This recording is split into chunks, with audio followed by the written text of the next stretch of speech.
ហ្វងឈីសូមគោរពអ្នកក្លាហានច័ន្ទមិនហ៊ានទទួលនោះទេលើគេនិយាយតគ្នាជួមកហើយនៅក្បាច់ដៃរហ័សរបស់លោកមេសំណាក់ហ្វឹងខ្ញុំគិតថាលោកប្រកាសជាចម្លងពីឪពុករបស់លោកខ្លាចតែធ្វើឲ្យអ្នកក្លាហានច័ន្ទខកបំណងហើយខ្ញុំទើបតែរៀនបន្តិចបន្តួចពីពុកខ្ញុំតែប៉ុណ្ណោះអ្នកក្លាហានច័ន្ទទោះបីជាកូនប្រុសខ្ញុំបានរៀនក្បាច់ដៃល្បិនដូចជារន្ទះនៅចំពោះមុខអ្នកក្លាហានក៏មិនស្មើនឹងអ្វីផងឪពុកកូនពួកយើងមកទីនេះធ្វើជាភ្ញៀវមិននឹកស្មានថាអាចជួបជាមួយអ្នកក្លាហានជាណានច័ន្ទចៅបែបនេះតតែសោះទុកថាពួកយើងមកមិនខុសនោះទេមេសំណាក់ហ្វឹងនិយាយធ្ងន់ពេកហើយថ្ងៃនេះខ្ញុំរកលោកម្ចាស់សុងលីងគឺដោយសារតែលោកប្អូនច័ន្ទ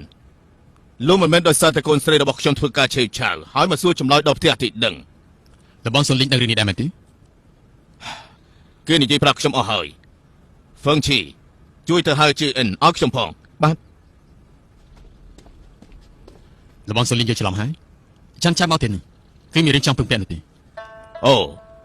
លោកប្អូនច័ន្ទនិយាយមកចុះរឿងច័ន្ទចៅការពី5ចាប់ទី8ចេញពីរាជធានីអ្នកមនាងប្រកាសជារីកាប្រាប់ដល់លោកច័ន្ទចៅចង់សុំឲ្យលបងសុងលីងជួយកម្លាំងមួយចំនួនដល់ខ្ញុំចាត់មនុស្សឲ្យជួនដំណើរ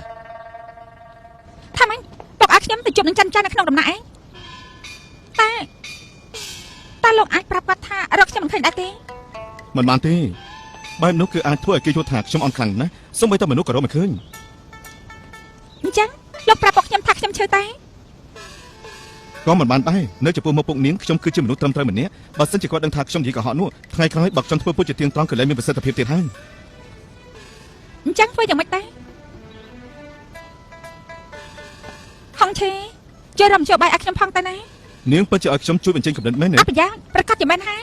អញ្ចឹងងាយស្រួលណាស់ពុកនាងឲ្យនាងទៅគឺបានហើយកំណត់អត់ស្អីណាអញ្ចឹងពេលទៅហើយ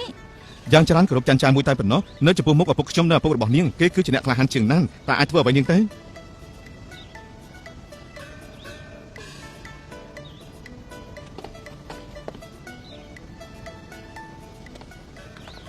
ជើអ៊ីន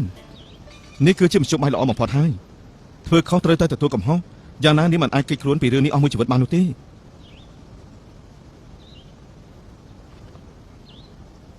្អខ្ញុំស្ដាប់លោកចាស់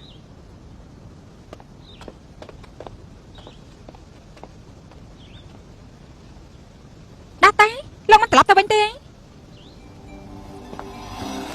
អរគុណលោកម្ចាស់សុងដែលបានផ្ដល់ជំនួយមានសច្ចធម៌មានកម្លាំងខ្លាំងក្លាជំនួយពីគ្រួសារមួយយំដំណើរមួយនេះគួរតែអាចទូចិត្តជាមុនលោកប្អូនច័ន្ទដោយប្រកាន់ពេកហើយខ្ញុំនិងលោកចាំបាច់បែងចែកខ្ញុំអ្នកធ្វើអ្វី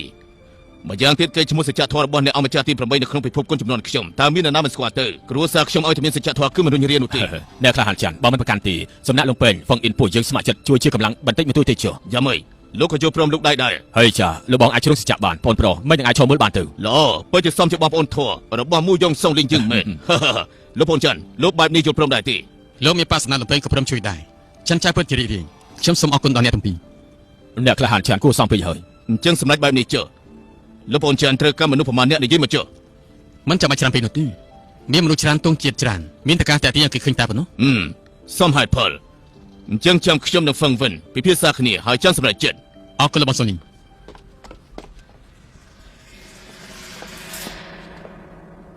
ដាក់ទៅអើយឆាប់ទៅណែលោកកំរុញខ្ញុំអីឆាប់ទៅស្ដាប់កំរុញខ្ញុំអីជួយអ៊ីណានៅខាងក្រៅធ្វើស្អីមិនក៏មិនឆាប់ចូលមក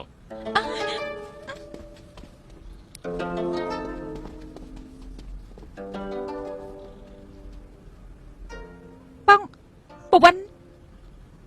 តើឲ្យមិនឃើញអ្នកក្លាហានច័ន្ទនៅទីនេះទេខ្ញុំនេះជាអ៊ីនពួកយើងជួបគ្នាទៀតហើយលោកអ៊ំជើអ៊ីនទើបតែប្រាប់ខ្ញុំគេចង់ចូលមកសុំទោសអ្នកក្លាហានច័ន្ទប៉ុន្មានទេជើអ៊ីន